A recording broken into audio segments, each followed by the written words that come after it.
বগুড়ায় যথাযথ মর্যাদায় ২১ নভেম্বর মহান সশস্ত্র বাহিনী দিবস পালিত হয়েছে।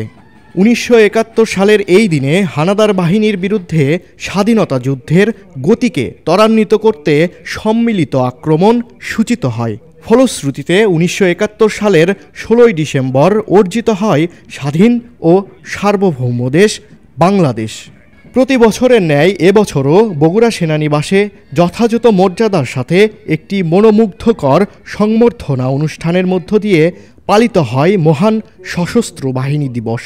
অনুষ্ঠানে আগত মুক্তিযোদ্ধাসহ সকল গণ্যমান্য অতিথিকে অভ্যর্থনা জানান ১১ পদাতিক ডিভিশনের জেনারেল কমান্ডিং অফিসার ও বগুড়া এরিয়া কমান্ডার।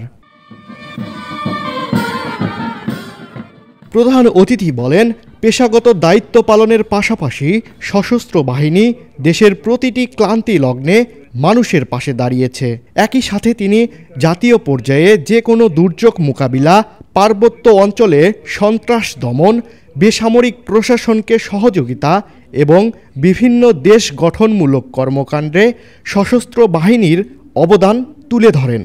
সেই সাথে তিনি সশস্ত্র বাহিনীর সদস্যদের জাতিসংঘ শান্তিরক্ষা কার্যক্রমে নিষ্ঠার সাথে দায়িত্ব পালন করার মাধ্যমে আন্তর্জাতিক পরিমণ্ডলে দেশের ভাবমূর্তি উজ্জ্বল করার বিষয়ে আলোকপাত করেন।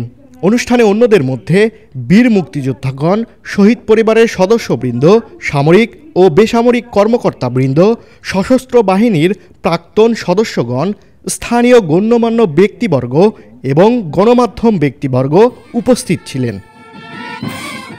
দৈনিক করতোয়া, বগুড়া।